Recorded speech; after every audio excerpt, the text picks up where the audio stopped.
بسم اللہ الرحمن الرحیم۔ اللهم صل على سيدنا ومولانا محمد افضل صلواتك بعدد معلوماتك وبارك وسلم وصل عليه۔ بسم اللہ الرحمن الرحیم۔ عزیز طلباء کرام، مختارات من ادب العرب سے بحمد اللہ تعالی آج ہمارا سبق نمبر 132 ہے، اور یہی درس ہمارا آخری الحمدللہ علی هذه النعمت العظیمہ، ہمارے اس سفر کا، ہمارے اس کتاب کا آج آخری درس ہے۔ الفردوس الاسلامی فی قارۃ آسیہ، آج اس کا بھی یہ آخری حصہ ہے۔ تو بڑھتے ہیں اپنے سبق کی طرف۔ جی، پچھلے درس میں مصنف رحمہ اللہ نے اورنگزیب عالمگیر رحمہ اللہ کے اصلاحی کارنامے وہ بیان کرنا شروع کیے تھے، تو کچھ وہاں پر ذکر ہوئے، کچھ یہاں پر اب ذکر کر رہے ہیں۔ تو پچھلے سبق کے آخر میں ہم نے پڑھا تھا کہ عالمگیر رحمۃ اللہ علیہ کو اللہ نے 2 ایسے کاموں کی توفیق دی تھی جو ان کے علاوہ کسی دوسرے مسلمان بادشاہ کو توفیق نہیں ملی تھی۔ پہلا کام کہ وہ یہ کہ جب بھی وہ کسی عالم کو وظیفہ یا کوئی عطیہ جاری کرتے تو اس کے بدلے میں اس سے کسی عمل کا مطالبہ کرتے کہ بھئی آپ تو یا تدریس کرے یا تالیف کرے، تو اس کے عوض میں وہ یہ جاری کرتے تاکہ بغیر استحقاق کا مال لینے والا بھی نہ بنے، سستی بھی ان میں نہ آئے، اور دوسرا یہ ہے کہ اپنے علم کو چھپانے والا بھی نہ بنے۔ دوسری جو خاصیت اللہ نے ان کو دی تھی وہ آج یہاں پر ذکر کر رہے ہیں، جس کام کی توفیق اللہ نے صرف ان کو دی تھی وہ کون سا تھا؟ والثانی، دوسرا، انہ اول من عمل على تدوین الاحکام الشرعیت فی کتاب واحد یتخذ قانونا، کہ عالمگیر اورنگزیب عالمگیر وہ پہلے شخص ہے جنہوں نے ایک کتاب میں احکام فقہیہ کی تدوین کا کام شروع کیا اور اس کو قانون بنا دیا گیا۔ فوضعت له وبأمره وبإشرافه ونظره الفتاوى التي نصبت إليه فسميت الفتاوى العالمگیریہ واشتہرت بالفتاوى الہندیہ۔ ان کے حکم، ان کے نگرانی اور ان کے نظر کے سامنے وہ فتاوی مرتب کیے گئے جو ان کی طرف فتاوی عالمگیریہ کے نام سے منسوب ہے، اور پھر وہ فتاوی ہندیہ کے نام سے مشہور ہوا۔ ويعرفها كل من يقرأ هذا المقال من العلماء لأنها من أشهر كتب الفقه الإسلامي وأجودها ترتيبا وتصنيفا۔ اس کتاب کو جو علماء پڑھتے ہیں انہیں اس کا پتہ ہے، کیونکہ ترتیب اور تصنیف کے اعتبار سے اسلامی فقہ اسلامی کی مشہور اور اچھی کتابوں میں اس کا شمار ہوتا ہے۔ اگلے سلائیڈ کی طرف بڑھتے ہیں۔ وَكَانَ بَعْدَ ذَلِكَ كُلَّهُ يُؤَلِّفُ، ان تمام صفات کے ساتھ ساتھ اورنگزیب عالمگیر رحمۃ اللہ علیہ مؤلف بھی تھے۔ الف کتابا فی الحدیث وشرحہ وترجمہ الی الفارسیہ، حدیث میں ایک کتاب تالیف کی اور پھر فارسی میں اس کی شرح اور ترجمہ کیا۔ وَيَكْتُبُ الرِّسَالَةَ الْبَلِيغَةَ الَّتِي تَعْدُ فِي لِسَانِهِمْ مِنْ رَوَائِعِ الْبَيَانِ، وہ بلیغ رسائل لکھا کرتے تھے جو ان کی زبان میں بیان کے خوبصورت شاہکار شمار کیے جاتے ہیں۔ وَيَكْتُبُ بِخَطِّهِ الْمَصَاحِفَ وَيَبِيعُهَا لِيَغِيشَ بِثَمَنِهَا لِمَا زَهَدَ فِي أَمْوَالِ الْمُسْلِمِينَ وَتَرْكُ الْأَخْذِ مِنْهَا، چونکہ انہوں نے مسلمین کے اموال سے بے رغبتی اختیار کی تھی اور اس سے وظیفہ لینا چھوڑ دیا تھا، اس لیے وہ اپنے قلم سے مصحف یعنی قرآن کریم لکھا کرتے تھے اور اسی کے ذریعے سے اس کو بیچ کر اپنا گزر بسر کرتے تھے۔ وَأَنَّهُ حَفِظَ الْقُرْآنَ بَعْدَ أَنْ وُلِّيَ الْمُلْكَ، اور عجیب بات یہ بھی ہے کہ ملک بادشاہت سنبھالنے کے بعد انہوں نے قرآن کریم حفظ کیا۔ وَأَنَّهُ كَانَ شَاعِرًا مُوسِیقِيًّا وَلَكِنَّهُ تَرَكَ ذَلِكَ وَكَرِهَهُ، وأبطل ما كان للشعراء والموسیقیین من ہبات وعطایا. آپ ایک بہترین شاعر تھے لیکن آپ نے اس کو اچھا نہ سمجھتے ہوئے اس کو چھوڑ دیا. شعراء اور موسیقاروں کو جو ہدایہ اور تحفے تحائف ملتے تھے ان کو انہوں نے ختم کر دیا. وَلَمْ يَكُنْ يَرَاهُمْ لَازِمِينَ لِأُمَّةٍ لَا تَزَالُ تَبْنِي فِي الْأَرْضِ صَرْحَ مَجْدِهَا. اور ان چیزوں کو ایک ایسی امت پر جو روئے زمین پر اپنی شرافت کا محل تعمیر کر رہی ہو اس کے لیے وہ یہ لازم نہیں سمجھتے تھے. جی یہاں پر یہ ایک ہی لفظ ہے روایع، یہ جمع ہے، مفرد اس کا الروع آتا ہے، حسن اور جمال کا حصہ. باب نصر سے روعن مصدر بھی اس کا آ سکتا ہے اور رواعن بھی، رواعن باب ضربہ سے بھی آ سکتا ہے. اگر روعن ہو تو تعجب میں ڈالنے میں آئے گا کے معنی میں، اور اگر رواعن آ جائے تو پھر لوٹنے کے معنی میں یہ آئے گا. اگلے سلائیڈ کی طرف بڑھتے ہیں. وَكَانَ يُصَلِّي الْفَرَائِضَ فِي أَوَّلِ وَقْتِهَا مَعَ الْجَمَاعَةِ لَا يَتْرُكُ ذَلِكَ بِحَالٍ.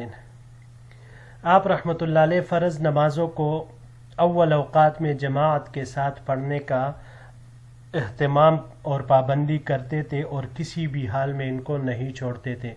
والجمعة في المسجد الكبير ولو كان غائبا عن المصر لأمر من الأمور يأتيه يوم الخميس ليصلي الجمعة ثم يذهب حيث شاء.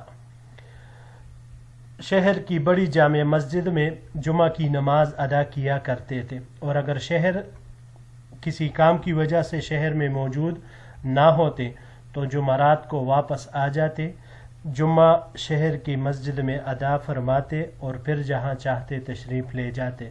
وَكَانَ يَصُومُ رمضان مَهْمَا اشْتَدَّ الْحَرُّ. رمضان کے روزے ہر حال میں رکھتے چاہے گرمی کتنی ہی شدید کیوں نہ ہو. وَمَا أَدْرَاكُمْ مَا حَرُّ الْهِنْدِ. اور آپ کو کیا پتہ کہ ہند کی گرمی کیا ہے. وَيَحْيَى اللَّيَالِي بِالتَّرَاوِيحِ. اور راتوں کو تراویح کے ذریعے زندہ فرماتے. وَيَعْتَكِفُ فِي الْعَشْرِ الْأَوَاخِرِ مِنْ رَمْضَانَ فِي الْمَسْجِدِ. اور رمضان کے آخری عشرے کا مسجد میں اعتکاف کرتے. وَيَصُومُ الاثنين والخميس والجمعة في كل أسبوع من أسابيع السنة. سال کے تمام ہفتوں میں سے ہر ہفتے میں پیر، جمعرات اور جمعے کا روزہ رکھتے. وَيُدَاوِمُ عَلَى الطَّهَارَةِ بِالْوُضُوءِ وَيُحَافِظُ عَلَى الْأَذْكَارِ. ہمیشہ باوضو رہتے اور ذکر کی پابندی کرتے. وَيَمُدُّ أَهْلَ الْحَرَمَيْنِ بِالصِّلَاةِ الْمُتَكَرِّرَةِ الدَّائِمَةِ. اہل حرمین کو متکررہ ہدایہ بھیجا کرتے تھے. اگلے سلائیڈ کی طرف بڑھتے ہیں جی. وَكَانَ مَعَ ذَلِكَ آيَةٌ فِي الْحَزْمِ وَالْعَزْمِ وَالْبَرَاعَةِ فِي فُنُونِ الْحَرْبِ وَفِي تَنْزِيبِ الْإِدَارِيِّ. وہ یعنی اورنگزیب عالمگیر رحمہ اللہ اس کے ساتھ ساتھ دوراندیشی اور پختگی عزم، جنگی فنون کی مہارت اور حکومتی اداروں کو منظم چلانے میں اپنی مثال آپ تھے. فَكَيْفَ اسْتَطَاعَ أَن يَجْمَعَ هَذَا كُلَّهُ. یہ سب کرنے کی ان کو استطاعت کیسے ملی. كَيْفَ قَدَّرَ أَن يَتَعَبَّدَ هَذِهِ الْعِبَادَةَ وَيَقْضِي بَيْنَ النَّاسِ وَيُؤَلِّفُ فِي الْعِلْمِ ويكتب المصاحف ويحفظ القرآن ويدير هذه القارة الهائلة ويخوض هذه المعارك الكثيرة. ایسی عبادت، لوگوں کے درمیان فیصلے، علمی تالیفات، مصاحف کا اپنے قلم سے اپنے ہاتھ سے لکھنا، قرآن کریم حفظ اور اس عظیم بر اعظم کا نظم چلانا اور ایسے خونریز معرکوں میں کودنا، یہ سب کچھ وہ کیسے کر سکے. لقد کان یقسم بین ذلک اوقاتہ. یہ سب وہ اس طرح انجام دیتے تھے کہ انہوں نے ان تمام کاموں کو انجام دینے کے لیے اپنے اوقات کو تقسیم کیا تھا. وَيَعِيشُ حَيَاتًا مُرَتَّبَةً اور ایک مرتب زندگی گزارتے تھے. فوقت لنفسه ووقت لأهله ووقت لربه ولإدارة والقتال والقضاء اوقاتها، اپنے لیے، اپنے اہل و عیال اہل خانہ کے لیے، اپنے رب کے لیے، ادارہ، قتال، قضاء، ہر ایک کے لیے انہوں نے اوقات وہ متعین کر دیے تھے، مرتب کر لیے تھے. ہر ایک کام اپنے مقررہ وقت پر کیا کرتے تھے. بڑھتے ہیں جی آخری سلائڈ کی طرف. حکم الہند کلھا 50 سنۃ کوامل، پورے 50 سال تک پورے ہندوستان کے حکمران رہے. وکان اعظم ملوک الدنیا فی عصرہ وکانت بیدہ مفاتیح الکنوز، اپنے زمانے میں دنیا کے بادشاہوں میں سب سے بڑے تھے اور ان کے ہاتھوں میں خزانوں کی چابیاں تھیں. وکان یعیش عیش الزہد والفقر، لیکن زاہدانہ فقیرانہ زندگی بسر کرتے تھے. ما مد یدہ ولا عینہ الی حرام ولا ادخلہ بطنہ ولا کشف لہ ازارہ، حرام کی طرف نظر اٹھا کر دیکھا اور نہ اس کی طرف ہاتھ بڑھایا، نہ اس کو اپنے پیٹ میں ڈالا اور نہ ہی اس کے لیے اپنا ازار کھولا. کان یمر علیہ رمضان کلہ لا یأکل الا رغفۃ معدودۃ من خبز الشعیر، رمضان کا پورا مہینہ ان کے اوپر گزر جاتا تھا مگر ان کی خوراک جو کی چند روٹیاں اس سے زیادہ نہیں ہوتی تھی. من کسب یمینہ من کتابت المصحف لا من اموال الدولت، اور وہ بھی حکومت کے مال سے نہیں بلکہ مصحف لکھ کر اپنے ہاتھ سے کمائے ہوئے مال سے وہ خریدا کرتے تھے. رحمت اللہ علی روحہ الطاہرہ، اللہ تعالی ان کی پاک روح پر رحمت فرمائے، آمین یا رب العالمین. جی عزیز طلباء کرام، الحمدللہ اللہ کے عظیم فضل کے ساتھ ہمارا یہ کتاب یہاں پر اپنے اختتام کو پہنچا. یقیناً ہم کمزور ہیں لیکن بہرحال ہم اپنے کوشش، اپنے سعی کے مکلف ہیں. مکلف اس اعتبار سے ہے کہ اللہ نے ہمیں کوشش کرنے کا مکلف بنایا ہے. ہم اپنا کوشش پوری طرح کریں گے ان علوم کو صحیح طریقے کے ساتھ حاصل کرنے میں اور ان کو صحیح طریقے سے یاد کرنے میں، ان کو صحیح طریقے کے ساتھ پھیلانے میں، لوگوں کو خیر اور بلائی کی طرف بلانے میں. تو یہ ایک کوشش جو یہ ایک ہمارا ادارہ کر رہا ہے الحمدللہ اس مصروفیات کے دور میں، معاشی اور مادی دور میں، کہ جب کسی بھی انسان کے پاس وقت، فرصت وہ نہیں ہے، تو ایک ایسی بڑی چیز ہم سب کے سامنے وہ آ رہی ہے کہ اب ہم کہیں پر بھی ہو، کہیں سفر میں ہو تو بھی اپنے اسباق وہ سن سکتے ہیں، اس سے فائدہ حاصل کر سکتے ہیں. تو اس سے اپنا فائدہ لینے والے بن جائے، لیکن فائدہ لینے والے تبھی بنیں گے جب ہم کتاب دیکھ کر، مطالعہ کر کے اس کو سنیں گے، پڑھیں گے، تکرار کریں گے، تب انشاءاللہ سمجھ آئے گی. اور لازمی بات ہے استاذ سے بیٹھ کر پڑھنا، پھر یہاں پر اس طرح سے ایک طرح سے تکرارن اس کو سننا، مکررن اس کو سننا، پڑھنا، یہ آپ کے علم و عمل میں انشاءاللہ العزیز مزید ترقی دے گا.